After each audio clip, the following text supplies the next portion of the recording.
Hello, I'm Richard Gisbert, and you're at The Listening Post. This week, the media, propaganda, embedded journalism. With respect, not our fault. And the war you do not see. The Israeli organization that helps you watch Arabic language television. Some of it, anyway. And what the world was searching for in 2010. There are many journalists who lament the state of the media these days, particularly the Western media's failings in the run-up to the war in Iraq and the subsequent reporting of the war itself. Few journalists, however, do much about it. John Pilger is different that way. The Australian is an award-winning journalist and documentary maker who, since his days covering the Vietnam War, has been a thorn in the side of the Western establishment, especially tough on U.S. foreign policy. He has just released a film about the media and how prone the Western media are when it comes to government manipulation of information. In The War You Don't See, John Pilger reaches back into the history of propaganda, or as it has euphemistically come to be known, public relations. I recently sat down with John Pilger in London, where we discussed topics raised in his film, such as the editorial perils of embedded war reporting, the tricky issue of journalistic access, and the media's apparent inability to resist a well-orchestrated march to war, be it in Iraq in 2003 or in Iran sometime in the future. What is the role of the media in rapacious wars like Iraq and Afghanistan? Why do many journalists beat the drums of war, regardless of the lies of governments? Your film is called The War You Don't See. Is there a concise way to boil down the difference in between what those wars look like to the people who live in those countries compared to what it is that we see depicted on Western television? We're only now getting a sense of the suffering in those countries. People in countries that are attacked and occupied by great power become like bit players, extras in a movie, fleeting. They scurry across the screen, or they're seen as at some place of carnage as complete victims. Thousands of civilians were killed. Little of this was shown on the majority TV networks in Britain and America. That the Americans met courageous resistance was not news at all. The extraordinary resistance in Fallujah was never news, never mentioned, because the resistance, those opposing what was an illegal invasion of basically a defenseless country, were described as insurgents. But insurgents is a non-word. It doesn't mean anything, and it nicely obfuscates. In fact, they're the people resisting an invasion. You spoke with a BBC spokeswoman, Fran Unsworth. You spoke to her about the BBC swallowing some of the intelligence arguments in an uncritical way. Why didn't the media get it? Why didn't the BBC get it? I think that we didn't get it partly because of lack of access. If you want to find out what's happening, then you really need to go there and do some first-hand reporting, which wasn't possible in the run-up to the war in Iraq. She said, well, the BBC have a duty to report what government representatives were saying. The fact that this turned out not to be true isn't something the BBC can be held responsible for. When she dropped that line on you, I remember hearing you off camera going, Well, look, the real problem for the BBC of reporting wars and great events, and it's a real problem for most institutions, most media institutions, is taking at face value. And Dan Rather, in his interview of my film, used the word stenographers. If we journalists, including myself, had right from the get-go, from the opening pop, had started asking the kind of tough, digging, aggressive questions we should have been asking, and doing our reporting, rather than just being kind of stenographers, go to a briefing, have an official say something, print it in the paper next day. If we had done our job, I do think a strong argument can be made that perhaps we would not have gone to war. Implicit in your film is the notion that the media are powerful enough to stop a war. When have the media ever stopped a war? What the media has done at those times, albeit rare times, when it's exposed something about a war that has revealed the nature of the war, that war has begun to end or it has been disgraced. They can bring a war to an end more quickly than it might have ended. Yes. But to actually stop a war from occurring. Well, stop a war from occurring, my own view is that can happen. This is US Secretary of State Colin Powell at the United Nations promoting the invasion of Iraq with an extraordinary theatre of the absurd. Iraq declared 8,500 liters of anthrax.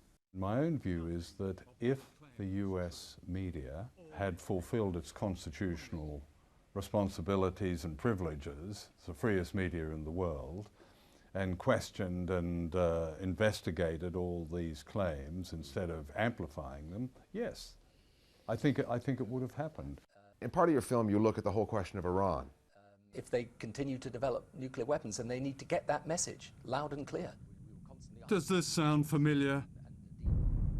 There is as much evidence that Iran is building nuclear weapons as there was that Iraq had weapons of mass destruction, as claimed by Tony Blair. Given the coverage that you've seen on Iran, do you have any reason to believe that the media are any better now at dealing with this kind of process, a government creating an environment maybe where they want to take a population and a military to war? Yes, marginally. Marginally. They're perhaps a little more wary, but the system is such that a newsreader will still come on and talk about Iran's nuclear weapons ambitions, entirely unproved, no evidence, and yet it slips into the received wisdom of news. That doesn't sound like an improvement, marginal or otherwise. No, it doesn't, but my reading of the public is that. I think that's had effect on the war plan for Iran. I mean, the drums have been beaten over Iran now for 3, 4, 5 years, at least. They go on and on. Israel threatens, Bush threatens, Obama threatens. But they're not there yet. But they're not there yet. That doesn't mean to say they're not capable of getting there, but they haven't got there. And my view is that public attitudes have played a major role in that. Mr. Pilger, Mr. Pilger. You've been very prominent in the Julian Assange case. You're a big supporter of what he does. Julian Assange is the founder of an organization that is allowing us to see how the world works. It is giving us information to which we have a right. Cast your mind back to 2001, 2002. And let's just imagine that WikiLeaks was up and operating effectively, say by December 2001. Do you think that President Bush, Prime Minister Blair, could have succeeded in leading their countries to war in Iraq had WikiLeaks been up, operating, and producing material for news Maybe not. organizations? I don't know the answer to that question. Nobody does. But we're playing a little bit of guess here. Well, I'll go beyond maybe. I would say probably not. Because what a feast. What a feast they would have had. The documents that we later got out, that we later learned about, when it was too late, would have by, let's say, the spring of 2002, when there were just rumors, whispers coming out, the whole thing was a setup. Let's say that, you know, a nice big treasure trove of documents with all their names and footprints and fingerprints and nose prints on it. Wow. Could have stopped it. Thanks for talking to us. You're welcome. Our Global Village Voices now on the media and the wars we don't see.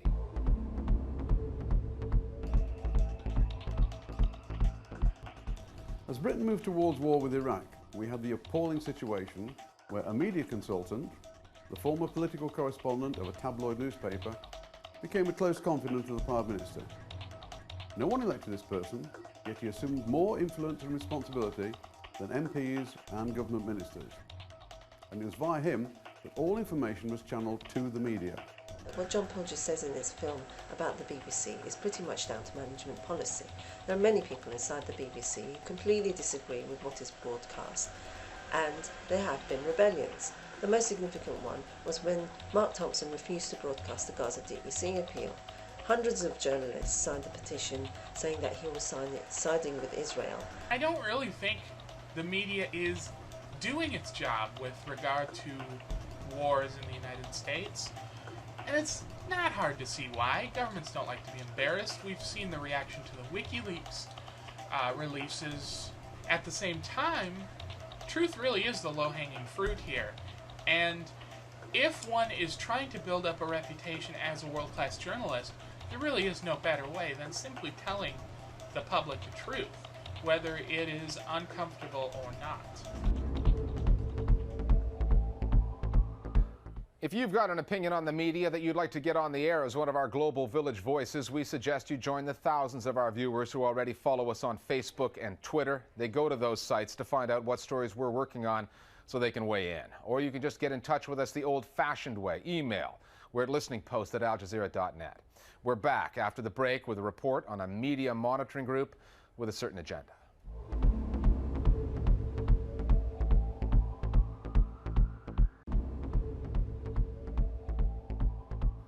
Welcome back. Washington, D.C. is home to dozens of tax-exempt institutes, centers, and foundations which attempt to influence American public opinion and, by extension, the policies of the government in Washington. The Middle East Media Research Institute, or MEMRI, is one of those organizations, and chances are you may have seen some of its work. MEMRI monitors primarily Arabic language television broadcasts. Then it links to some video clips in particular and provides translations of them for you. The links lead viewers to anything from fiery Muslim clerics making controversial pronouncements to Palestinian cartoon characters attacking the state of Israel. And those video clips have been featured on just about every major news network in the United States. While MEMRI's stated goal of bridging the language gap sounds noble enough, critics say that its motives are anything but. The Listening Post's Jason Mojica now on an organization that's out to influence how the Middle East is seen in the rest of the world's media.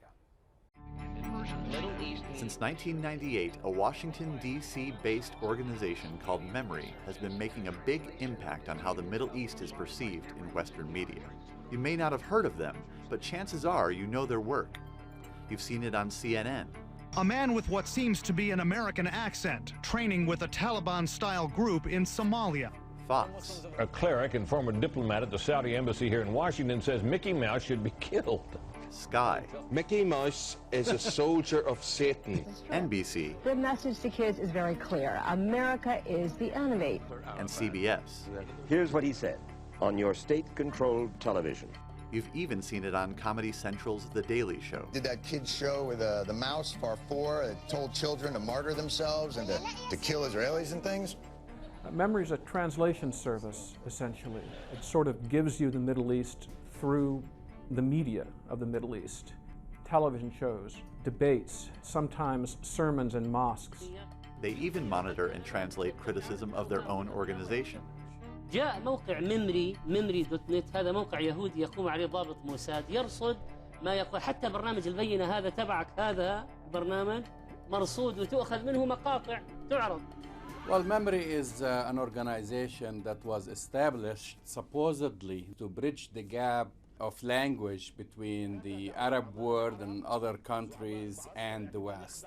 If that's what it is, then this is a great service, but it's not, because in fact it's really involved in selective process. In my opinion, the name should be changed to selective memory.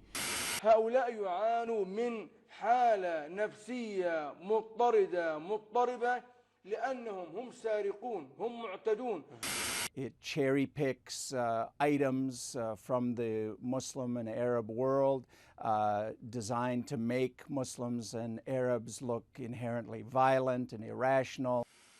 So they have every right to do this kind of thing, but I don't think anybody should be fooled that MEMRI is anything but what it is. It's really a propaganda machine for the most extreme wing of the Israeli political spectrum. MEMRI's co-founder and president, Colonel Yigal Carmon, spent more than 20 years in Israeli intelligence. We only know this because when MEMRI's website launched in the late 90s, Carmon's military intelligence credentials were a prominent part of his bio. They've since been scrubbed from the site, along with the statement that Memory's research emphasizes the continuing relevance of Zionism to the Jewish people and to the State of Israel. I know the founder and leader of Memory pretty well, Yigal Carmon. He's a very humane man, an erudite man, a cultured man, who knows a lot about the Middle East and cares a lot about the Middle East. He wants to bring the Middle East to light. He wants to let others in the world know what's going on, what's being said, what's being aired. Otherwise, we're in the dark. For an organization that operates in the U.S. as a tax-exempt charity devoted to educating the public about the Middle East, Memory is not very interested in educating the public about its organization. We contacted Memory in hopes of speaking with Mr. Carmon. Neither he nor anyone else from Memory would agree to an interview. The people involved with Memory are some of the infamous Islamophobes and pro-Israel extremists like Buck Revell, Elliot Abrams, Stephen Emerson, all of these people, extremists in favor of any policy put forward by the State of Israel and anything that will make Islam and Muslims look inherently dangerous and irrational. Although Memory occasionally posts video that highlights moderate voices and political reformers, these don't garner as much attention from mainstream media as the more colorful clips. You're talking about fringe elements. Of course, you've got the Hamas station Al-Aqsa, and you have other stations which has established a major reputation like Al Jazeera, Al Arabiya. So you cannot put those stories coming from Al-Aqsa forward and say, this is a representation of the Arab world. It's not. Memory has a very subtle but deep influence with media around the world. When they don't have any other access to translations, Memory is often the only source. In the US, there is a major difference between CNN, Fox, MSNBC, and so on. But when it comes to a story or a clip fed to them by Memory, they all seem to jump on the bandwagon without questioning the source, without questioning the facts, without questioning the translation of the material. Anti-Israel. Well, it's had a big impact, certainly on journalists like me. It has made us smarter about the Middle East. It has allowed us to see and hear what Middle Eastern leaders are saying to their own people in their own tongues. لا أتصور أن نستغرق أكثر من 11 يوما لمحو إسرائيل عن الوجود. It's a little like somebody in Iran translating the American media into Farsi, but only selecting stories that have to do with domestic abuse. Would the translations be accurate? Would it really matter? While Memory's video clips may not be representative, that does not mean they are unimportant. Look, I have no problem of anyone showing any kind of egregious moments. I'm not saying that you don't have these kind of stories or they don't happen. I'm questioning the motives and the agenda. We can't be sure what Memory's motives are, but given the fact that they have a member of staff devoted to liaising with the American government, it's clear that their agenda includes becoming a go-to source for Washington officials on the rhetoric of the Middle East, so long as their definition of Middle East doesn't include Israel. Memory pays Middle Easterners the compliment of listening to what they say and taking what they say seriously. I'll often hear from Westerners, well, you know, the Arabs, the Iranians, and others in the Middle East, they're hot-headed, they're overheated, they're emotional, they're hyperbolic. You know, you really shouldn't listen to what they say. And this is a very condescending attitude, I think. We can criticize Memory, but until somebody comes up with an alternative that offers a balanced and accurate portrayal of the Muslim world, you know, people are going to be stuck with Memory. More Global Village Voices now on Memory and Media Spin. Journalists lack regional expertise and especially lack linguistic skills. They lack knowledge of Arabic, Urdu, Farsi, etc. So they rely on translation services. In the case of Arabic, Memory is one of these primary services. It often takes out of context translations and say this is the truth. For example, if there is a talk show on Jazeera between a hardcore Islamist and a liberal, Memory will only take the Islamist, translate what he says, and send it to the US media. Unfortunately, the mainstream media tend to focus on the negative aspects of the Middle East, or rely on sources with questionable motives. I believe the reliability of any news report is based on the reliability of the source. Memory has now become a major, if not the major news source about the geographical region of Islam, which is a far more diverse, far more complex region than just the Middle East. If the Middle East only heard about the United States through networks like Fox News or through Fox News pundits, would this be an accurate representation of public opinion in the United States? Finally, we're getting to that time of December where the media tend to review the year in news. We'll be looking at the biggest news stories of 2010 in terms of coverage on our program next week, but we thought we'd end this week's show with a compilation of topics that the world was searching for on the world's biggest search engine. Google calls this Zeitgeist 2010. We call it our web video of the week. We'll see you next time at The Listening Post.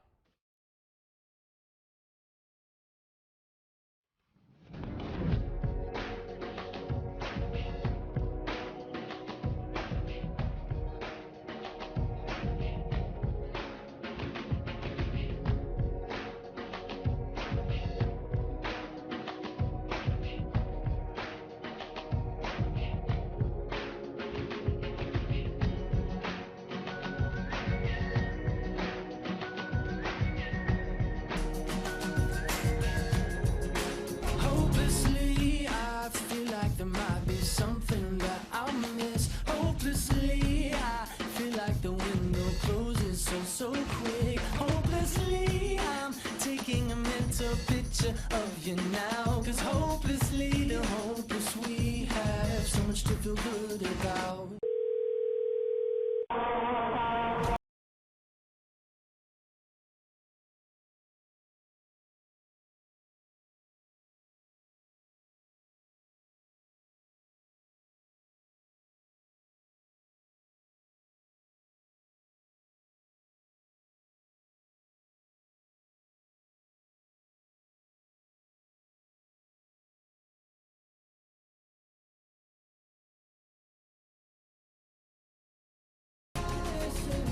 Sometimes there's airplanes I can't jump out. Sometimes they don't work. Now we got our stories, but please tell me what there's to complain about.